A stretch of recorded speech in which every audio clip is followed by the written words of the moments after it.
Hello and welcome to बिटनिंग। साथ में मिलके शुरू करते हैं जिंदगी की दूसरी नींद। ब्लैक रॉक का जो स्पॉट ईटीएफ है वो गोल्ड के जो स्पॉट ईटीएफ से बड़ा हो गया है। सोचिए कि गोल्ड का जो स्पॉट ईटीएफ है वो 2005 में लॉन्च हुआ था और ब्लैक रॉक का जो बिटकॉइन ईटीएफ है वो इस साल जनवरी में लॉन्च हुआ था। जिसको अभी 1 साल भी नहीं हुआ है, उसने गोल्ड के स्पॉट ईटीएफ को सरपास कर दिया है। ये आज की सबसे बड़ी न्यूज़ है। अगर ये न्यूज़ आपको वाक़ई में गूज़बम्प्स देती है, तो प्लीज़ एक बारी कमेंट कर दो, लाइक कर दो, सब्सक्राइब कर दो। आज का जो क्रिप्टो की ताज़ा खबर है, काफ़ी इम्पोर्टेंट है और आज आपको एक नया पर्सपेक्टिव देगा हमेशा की तरह। कमेंट्स में मुझे यही लगता है कि आप ये कहते हो कि सर कुछ सीखने को मिलता है, कुछ नया, कुछ जानकारी मिलती है। तो अगर ये जानकारी अच्छी लगी तो प्लीज़ कमेंट करिएगा और सब्सक्राइब करिए। अगर मैं मुझे ऐसा भी लगता है कि मेरे एनालिटिक्स ये बताते हैं कि आप चैनल पे बार-बार आ रहे हो, लेकिन चैनल को आप जो है वो सब्सक्राइब नहीं कर रहे। तो यार प्लीज़ चैनल को सब्सक्राइब करो और बेल आइकन प्रेस कर दो, जब भी ये वीडियो आए तो आप उसको देख सको, ठीक है? चलिए शुरू करते हैं। सबसे पहले हम बात करते हैं कि यूएस के अंदर ना जब ये बात चल रही थी कि डोनाल्ड ट्रंप जो है वो पावर में आ सकते हैं, तो उनकी टीम के अंदर जो है ना वो सिंथिया लूमिस, जो कि वायोमिंग से सीनेटर है। तो सिंथिया लूमिस जो है ना, इनका ये कहना है कि भाई इन्होंने प्रपोज किया था कि एक बिटकॉइन एक्ट बनाया जाए और बिटकॉइन एक्ट बनाया जाए कि बिटकॉइन को स्ट्रेटेजिक रिजर्व एसेट बनाने के लिए एक बिटकॉइन एक्ट बनाया जाए। अब इस एक्ट के अंदर एक्चुअल में है क्या-क्या, ठीक है? अब जैसे इन्होंने अभी ये सिंथिया लूमिस ने ये इनफैक्ट ये ट्वीट है जहाँ पे इन्होंने 6 नवंबर को जैसे ही वो रिजल्ट आए, 6 नवंबर को लिखा, we are going to build a strategic bitcoin reserve. अब ये कोई ऐसा नहीं कि रातों-रात बन जाता है स्ट्रैटेजिक बिटकॉइन रिजर्व। ऑब्वियसली इसके लिए पहले एक एक्ट बनेगा, कानून बनाया जाएगा। अब उस एक्ट के अंदर क्या-क्या लिखा है, उसको मैं थोड़ा समझाने की कोशिश करता हूँ, तो आपको रियलाइज़ होगा कि अच्छा बात क्या है। बिटकॉइन का स्ट्रैटेजिक रिजर्व एसेट को का दर्जा देने के लिए पहले एक एक्ट बनेगा। उस एक्ट के अंदर ये बोला जा रहा है कि कि जिस दिन से वो एक्ट पास होगा, तो उसके बाद यूएस गवर्नमेंट हर साल 2 लाख बिटकॉइन जो है वो बाय करेगी। कितने सालों तक?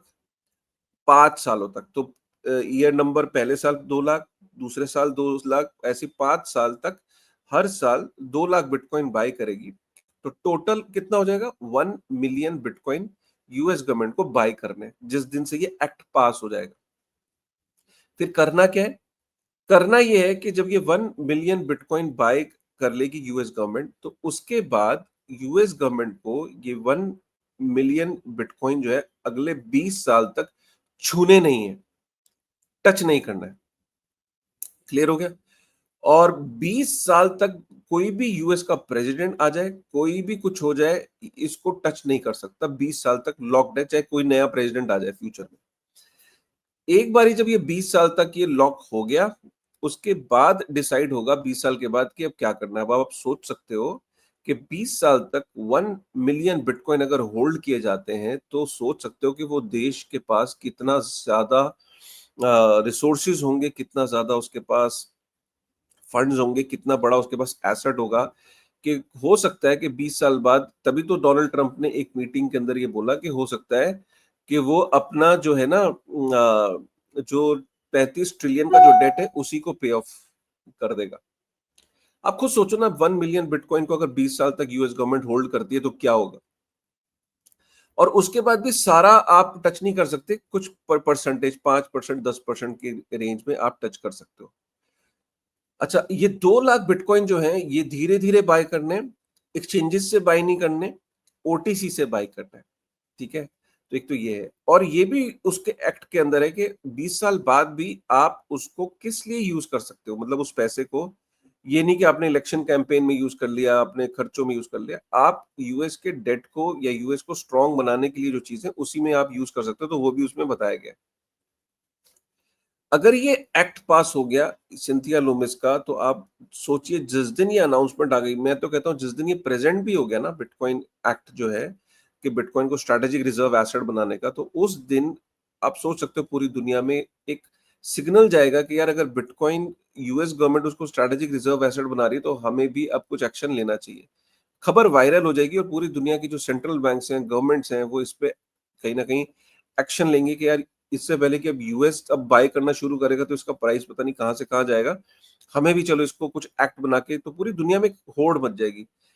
इस सारे अनाउंसमेंट के बाद आप सोच सकते हो कि बिटकॉइन के ऊपर क्या इफेक्ट आएगा, क्योंकि बिटकॉइन की खासियत ये है जो उसे खास बनाती है, अकेला दुनिया का एसेट है कि जो प्राइस उसका जितना मर्जी उसका डिमांड बढ़ जाए, उसकी सप्लाई नहीं बढ़ाई जा सकती। मतलब आज अगर यूएस गवर्नमेंट बोले, जर्मनी बोले, यूरोप बोले कि जी हमें चाहिए, तो उसका सप्लाई नहीं बढ़ाई जा सकती। नो, जो मर्जी डिमांड हो जाए, ये उसको खास बनाती है। जब सप्लाई बढ़ाई नहीं जा सकती, डिमांड जब इतनी ऊपर चली जाती है, तो ऑब्वियसली उसके ऊपर प्राइस के ऊपर उसका इम्पैक्ट आएगा।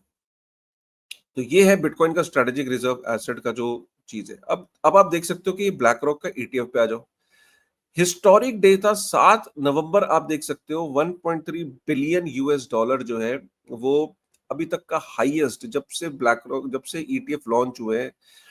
अब पूरे ईटीएफ में देखो 1.3 बिलियन जो है वो एंटर किया। आप ये देख सकते हो कि ब्लैक रॉक के अंदर अकेले 1.1 बिलियन आया, और ओवरऑल सबसे ज्यादा पैसा 7 नवंबर को आया, जिसने सारे पिछले रिकॉर्ड तोड़ दिए, 1.3 बिलियन, क्योंकि डोनाल्ड ट्रंप के आने की वजह से। उससे पिछले दिन भी 621 मिलियन आया था, और 30 अक्टूबर को भी 813, मतलब ऑलमोस्ट 1 बिलियन के आसपास 30 अक्टूबर को भी आया था। क्लियरली ये सिग्नल है कि जो इंस्टीट्यूशंस हैं, रिटेल है, वो बिटकॉइन के अंदर पोजीशन ले रहे हैं बिटकॉइन ईटीएफ के थ्रू। ब्लैक रॉक का ईटीएफ इतना बड़ा हो गया है कि अब आप देख सकते हो कि पूरे अमेरिका के जो, जब से ईटीएफ्स आए हैं, ब्लैक रॉक का जो स्पॉट ईटीएफ है वो टॉप 3 में पहुंच गया है। आप देख सकते हो सबसे पहले वैनगार्ड का है, फिर ब्लैक रॉक का दूसरा एक S&P 500 57.5 बिलियन का, 88 बिलियन का वैनगार्ड का है, और सोचिए 26.17 बिलियन यूएस डॉलर जो है वो ब्लैक रॉक का हो गया। ब्लैक रॉक जो है वो टॉप 3 ईटीएफ्स में पहुंच गया है। और सबसे बड़ी बात यह है कि उसने जो 3000 यूएस में ईटीएफ है उनको सरपास कर दिया। उनका वाईटीडी जो फ्लो है टॉप 3 ईटीएफ हो गया है। और आपको मैंने बताया 7 तारीख को उसने सारे रिकॉर्ड तोड़ दिए। और ब्लैक रॉक का जो स्पॉट ईटीएफ है भाई, उसने गोल्ड का जो ईटीएफ है उससे भी बड़ा हो गया। मतलब आप सोचो ब्लैक रॉक का जो स्पॉट ईटीएफ है वो 33.17 बिलियन यूएस डॉलर हो गया वैल्यू में, और ब्लैक रॉक का जो गोल्ड ईटीएफ है वो 32.96, मतलब गोल्ड ईटीएफ से बड़ा हो गया। गोल्ड ईटीएफ 2005 में आया था। ये कितनी बड़ी न्यूज है, आप इससे अंदाजा लगा सकते हैं। उसके बाद आप ये देखो कि जो क्रिप्टो बैक्ड जो कैंडिडेट्स थे वो ज्यादा जीते, और जो मतलब जो जिन्होंने क्रिप्टो की जो प्रो क्रिप्टो थे वो कैंडिडेट ज्यादा जीते।